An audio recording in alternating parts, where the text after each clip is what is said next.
Hello everyone. As a teacher जब हम बच्चों से इंटरेक्ट करते हैं तो उनकी बहुत सारी प्रॉब्लम्स हम फेस करते हैं। फेस इन सेंस कि जब आप उनसे बात करते हैं तो हर तरह के स्टूडेंट की अपने एक्सपीरियंसेस होते हैं। बहुत सारे लोग बोलते हैं कि हम फोकस नहीं कर पाते। कुछ लोगों की प्रॉब्लम होती है कि हम पढ़ते हैं बट याद नहीं रहता। कुछ लोगों की ये प्रॉब्लम होती है कि हम बहुत सारा पढ़ लेते हैं लेकिन एग्ज़ाम वाले दिन पे सब कुछ वैनिश होता है। तो देखो, क्योंकि हर टीचर कभी ना कभी एक स्टूडेंट रहा होता है। सबका अपना पैटर्न है, सब अपनी तरीके से पढ़ते हैं, सब एक अपना इंडिविजुअली अपनी पर्सनालिटी है। हम कभी किसी को कंपेयर नहीं कर सकते दो लोगों को। लेकिन एज अ स्टूडेंट मैं जब रही थी तो मैं खुद अपने ही एक्सपीरियंस आपको बताना चाहूँगी कि हमेशा आप कंटेंट जो है अपना पढ़ने का कम रखिए। कंटेंट मतलब कि आप कोई एक टॉपिक पढ़ रहे हैं तो ज़्यादातर गलती क्या होती है, क्योंकि बुक को हटा के आप सब जगह से पढ़ रहे होते हैं। आप गूगल सर्च करते हैं, आप कुछ आर्टिकल सर्च करते हैं, कुछ लोग सीनियर्स से भी नोट्स लेते हैं। तो मतलब वो एक मिक्स करके आपने कंटेंट तो बहुत सारा इकट्ठा कर लिया लेकिन आपने उसको समराइज नहीं किया। और कितना ऑथेंटिक आप सोर्स यूज़ कर रहे हैं वो भी एक बड़ी चीज़ है। इसलिए जब भी आप किसी भी एक छोटे से टॉपिक को भी तैयार करते हैं, आप एक सोर्स लो, कोई भी एक सोर्स मतलब आप कोई भी एक ऑथेंटिक बुक ले सकते हैं। उसमें से आप एक रिवीजन करिए and you stick to that content only. मतलब कि आप अगर एक बुक से एक टॉपिक पढ़ रहे हैं तो आप जब भी रिवाइज करते हैं please stick to that book जो आपकी एक स्टैंडर्ड बुक्स हैं। अब इसका मतलब ये नहीं है कि बहुत तरह की बुक्स हैं हर आपके सिलेबस में, तो हम कई बार स्विच ओवर करते रहते हैं बुक्स को कि इधर किया फिर आपने दूसरा टॉपिक इसी से किया। देखो, दैट इज गुड कि आप दो चार बुक्स से मिला के अपने नोट्स तैयार कर रहे हो, that is the best thing. लेकिन आजकल एक चीज बड़ी नोटिस कर रहे हैं सब लोग कि बच्चे बुक से नहीं पढ़ते। वो ज़्यादा डिपेंडेंट किसके ऊपर है? गूगल के ऊपर। गूगल इज़ गुड बट बहुत चीज़ों में वो बहुत ऑथेंटिक नहीं है। इसलिए कंटेंट कम रखिए और एक स्टैंडर्ड एक ऑथेंटिक सोर्स पे डिपेंड करिए। दूसरी चीज़, रिवीजन नहीं करते हैं आप लोग। तो जो भी आप एक टॉपिक भी पढ़ रहे हो ना, आप अगर कंटेंट कम रखोगे तो आपकी क्वांटिटी वैसे ही कम हो गई। अब आप उसको रिवाइज करिए। जितना ज़्यादा रिवीजन होगा उतना अच्छा आपका रिटेंशन होगा।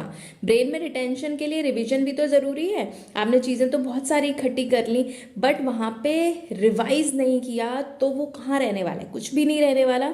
तो कोई भी टॉपिक पढ़ रहे हैं उसको रिवीजन जो है दैट इज़ मस्ट, रिवाइज ज़रूर करना है।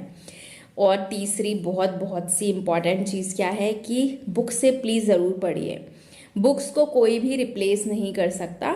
सबका अपना तरीका होता है कि भाई हो सकता है कि आजकल सब टेक्नोलॉजी के ऊपर ज़्यादा डिपेंड करते हैं कि उन्होंने सॉफ्ट कॉपी रख रखी, आप सॉफ्ट कॉपी से पढ़ो, दैट इज़ योर विश। लेकिन आप बुक से पढ़ने की आदत हमेशा रखो।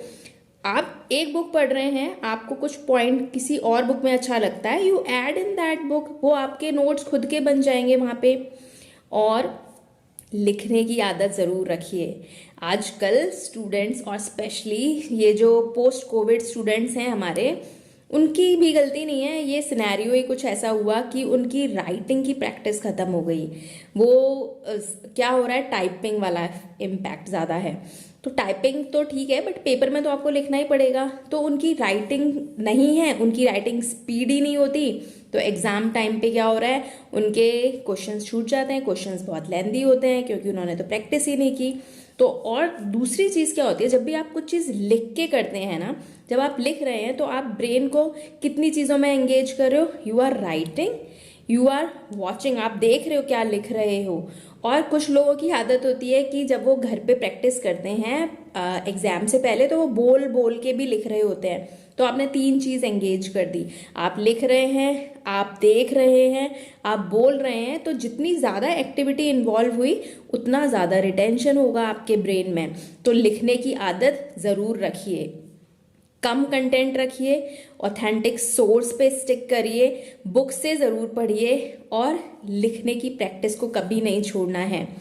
हर कोई स्टूडेंट रहता है, हर कोई बहुत सारी प्रॉब्लम्स फेस करता है। और एक और बड़ी प्रॉब्लम कि हम फोकस नहीं कर पाते, हम कंसंट्रेट नहीं कर पाते।